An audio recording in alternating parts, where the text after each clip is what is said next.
ஆண்டவரும் இரட்சகருமாகிய இயேசு கிறிஸ்துவின் இனிதான நாமத்தினாலே உங்கள் ஒவ்வொருவரையும் வாழ்த்தி இந்த புதிய நாளிலும் தேவனுடைய ஜீவனுள்ள வார்த்தையின் மூலமாய் உங்களை சந்திப்பதிலே நான் கர்த்தருக்குள் மகிழ்ச்சி அடைகின்றேன். சங்கீதம் 113:7. அவர் சிறியவனை புழுதியிலிருந்து தூக்கி விடுகிறார், எளியவனை குப்பையிலிருந்து உயர்த்துகிறார். அவனை பிரபுக்களோடும் தமது ஜனத்தின் அதிபதிகளோடும் உட்கார பண்ணுகிறார். ஆமென். Psalms 113:7 and 8. He lifts the poor from the dust and the needy from the garbage dump.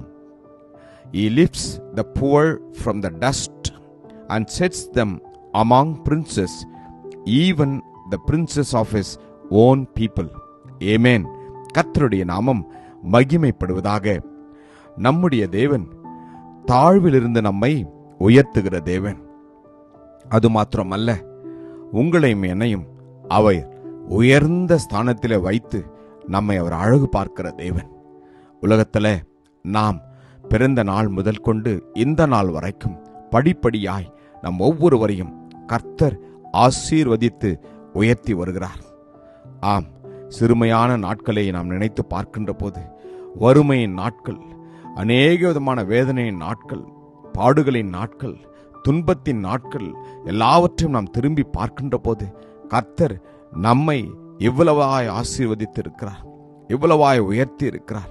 அதற்கு ஒரே ஒரு காரணம், நீங்களும் நானும் தேவனுடைய நாமத்தை, அவருடைய அன்பை அநேகருக்கு சொல்லும்படியாகத்தான் அவர் விதமாய் நமக்கு அவர் உதவி செய்திருக்கிறார்.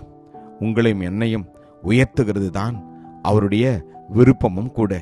வேதம் சொல்கிறது, எளியவனையோ சிறுமையிலின்று எடுத்து உயர்ந்த அடைக்கலத்தில் வைத்து அவன் வம்சங்களை மந்தையை போல் ஆக்குகிறாராம். ஹல்லேலூயா. கர்த்தர் எளியவனை அவர் மறப்பதில்லை. எனவேதான் இந்த உலகத்தின் ராஜாதி ராஜா, வானத்தையும் பூமியை உண்டாக்கின கர்த்தர் இந்த உலகத்திலே வந்து பிறக்கின்ற பொழுதே மிகவும் ஏழ்மையான கோலத்திலே, எளிமையாய் அவர் மாட்டு தொழுவத்திலே அவர் பிறந்து அவர் ஏழ்மையாய் வாழ்கிற ஒவ்வொருவருக்கும் அவர் பலனை கொடுக்கும்படியாய், நம்பிக்கையை கொடுக்கும்படியாய், அவர்களை தேற்றும்படியாய் அவரே ஏழ்மையின் கோலமானார் என்று நாம் வேதத்திலே வாசிக்கிறோம். அந்த இயேசு கிறிஸ்து நம்மை பார்த்து சொல்கிறார், எளியவன் என்றைக்கும் மறக்கப்படுவதில்லை என்று. கர்த்தர் எளியவர்களின் விண்ணப்பத்தை கேட்கிறாராம். அவர் எப்பொழுதும் உங்களையும் என்னையும் அவர் மறப்பதில்லை. கூப்பிடுகிற எளியவனையும் உதவியற்ற சிறுமையானவனையும் அவர் விடுவிப்பார். பலவீனனுக்கும் எளியவனுக்கும் அவர் இறங்கி எளியவர்களின் ஆத்துமாக்களை அவர் ரட்சிக்கிறார் என்று வேதம் சொல்கிறது. ஒருவேளை இந்த நாளில் நீங்கள் நினைக்கலாம், நான் சிறுமையான வாழ்க்கையை வாழ்ந்து கொண்டிருக்கிறேன், எளிமையான வாழ்க்கையை வாழ்ந்து கொண்டிருக்கிறேன், உதவி செய்வதற்கு ஒருவருமே இல்லையே என்று. கர்த்தர் இந்த நாளிலே உங்களை அவர் விடுவிப்பார். மாத்திரமல்ல, பலவீனமான பாத்திரமாய் நீங்கள் நினைத்து கொண்டிருக்கிறீர்களோ, அவருடைய பலன் உங்களையும் என்னையும் அது நிரப்பும். அவர் உங்கள் மீது மனதுருகுவார். அவர் இறங்கி எளியவர்களின் ஆத்துமாவை ரட்சிக்கிறாராம். எனவே நீங்கள் எதை குறித்தும் கவலைப்பட வேண்டாம். கர்த்தர் உங்களை நிச்சயமாய் உயர்த்துவார். நாம் என்ன செய்ய வேண்டும்? ஏற்ற காலத்தில் தேவன் நம்மை உயர்த்தும்படிக்கு அவருடைய திருக்கரத்தில் நம்ம அடங்கி இருக்க நம்மை அர்ப்பணிப்போமா?